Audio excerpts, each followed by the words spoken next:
بسم اللہ الرحمن الرحیم۔ اللہ تبارک و تعالیٰ کے نام سے شروع جو بڑا مہربان اور نہایت رحم کرنے والا ہے۔ پیارے دوستو، آج کی اس ویڈیو کے اندر ہم آپ کو بیان کریں گے کہ اللہ تبارک و تعالیٰ نے سانپ اور مور کو جنت سے کیوں نکالا۔ ان دونوں نے ایسا کون سا گناہ کیا تھا کہ اللہ تبارک و تعالیٰ نے ان کو جنت سے نکال دیا اور ان کو بدصورت بنا کر زمین پر نازل کر دیا؟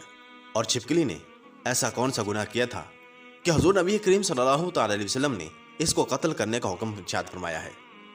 ناظرین محترم، سانپ اور مور جنت سے آئے ہوئے جانور ہیں۔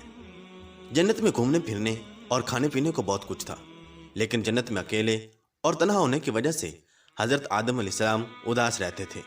تو اللہ تبارک و تعالیٰ نے حضرت آدم علیہ السلام کی بائیں پسلی سے بیوی حوا سلام اللہ علیہا کو پیدا کیا، اور یوں حضرت آدم علیہ السلام بیوی حوا سلام اللہ علیہا کا ساتھ پا کر خوش ہو گئے اور وہ دونوں جنت میں خوش رہنے لگے۔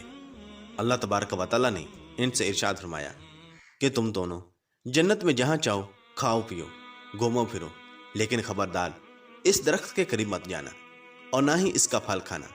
اگر تم نے ایسا کیا تو تم ظالموں میں سے ہو جاؤ گے۔ سانپ اور مور بھی اس وقت جنت میں رہتے تھے اور وہ دونوں جنت سے باہر آیا جایا کرتے تھے۔ اس وقت سانپ کے پیر بھی تھے اور سانپ کے منہ سے ابرک کی بہت اچھی خوشبو آتی تھی، اور مور آج جتنا خوبصورت دکھائی دیتا ہے وہ اس سے بھی کہیں زیادہ خوبصورت ہوا کرتا تھا۔ جب وہ جنت میں رہتا تھا تب مور کے پاؤں بھی بہت زیادہ خوبصورت ہوتے تھے۔ ایک دن جب وہ دونوں جنت کے باہر آئے تو ان کی ملاقات شیطان سے ہوئی۔ شیطان نے ان دونوں سے کہا کہ مجھے بھی اپنے ساتھ جنت میں لے چلو، تو ان دونوں نے جواب میں کہا کہ ہمیں اللہ تبارک و تعالیٰ کا خوف ہے اور اس بات کا ڈر ہے کہ تمہیں اپنے ساتھ جنت میں لے جاتے ہوئے ہمیں کوئی دیکھ نہ لے، اس لیے ہم تمہیں اپنے ساتھ جنت میں نہیں لے جا سکتے۔ اس پر شیطان نے انہیں اپنی دوستی کا واسطہ دیا کہ ہم جنت میں ساتھ رہتے تھے، مجھے بھی جنت میں لے چلو۔ مور نہ مانا، لیکن شیطان نے ان کو دائمی زندگی کے خواب دکھائے، جس پر سانپ مان گیا، اور سانپ نے شیطان کو مشورہ دیا کہ تم میرے منہ میں بیٹھ جاؤ اور میں تمہیں جنت میں لے جا کر اگل دوں گا، اور اس طرح تمہیں کوئی دیکھ نہیں سکے گا۔ بہرحال ناظرین محترم، سانپ نے شیطان کو منہ میں بٹھا کر جنت میں لے جا کر اگل دیا۔ اس طرح شیطان دوبارہ جنت میں داخل ہونے میں کامیاب ہو گیا۔ شیطان نے جنت میں حضرت آدم علیہ السلام اور بی بی حوا سلام اللہ علیہا سے ملاقات کی اور ان سے کہا کہ میں تمہارا خیر خواہ ہوں، تم نے جنت میں ابھی تک اس پھل کو کیوں نہیں کھایا؟ اس پر دونوں نے شیطان سے کہا کہ اللہ تبارک و تعالیٰ نے ہمیں اس درخت سے دور رہنے اور اس کا پھل کھانے سے منع کیا ہے، اس لیے ہم نے ابھی تک اس کو نہیں کھایا اور نہ ہی کھائیں گے۔ جب حضرت آدم علیہ السلام سو گئے تو شیطان اماں حوا سلام اللہ علیہا کے پاس آیا اور انہیں بہکانے لگا کہ اللہ تبارک و تعالیٰ نے تمہیں پھل کھانے سے اس لیے منع کیا ہے کہ کہیں وہ پھل کھانے کے بعد تم نہ مرنے والے نہ بن جاؤ اور ہمیشہ کے لیے جنت میں رہنے لگو۔ حضرت بی بی حوا سلام اللہ علیہا نے شیطان کے بہکاوے میں آ کر اس درخت کا پھل کھا لیا۔ حضرت آدم علیہ السلام سو کر اٹھ گئے تو بی بی حوا سلام اللہ علیہا نے انہیں بھی اس درخت کا پھل کھانے پر مجبور کیا، اور وہ پھل حضرت آدم علیہ السلام کو بھی کھلا دیا۔ جیسے ہی دونوں نے اس درخت کا پھل کھایا تو ان کا جنت کا لباس اتر گیا۔ تبھی اللہ تبارک و تعالیٰ نے ان دونوں سے کہا کہ میں نے تمہیں اس درخت کے پاس جانے سے اور اس کا پھل کھانے سے منع نہیں کیا تھا، لیکن تم دونوں نے میری بات نہ مان کر اور اس درخت کا پھل کھا کر اپنی جان پر ظلم کیا ہے۔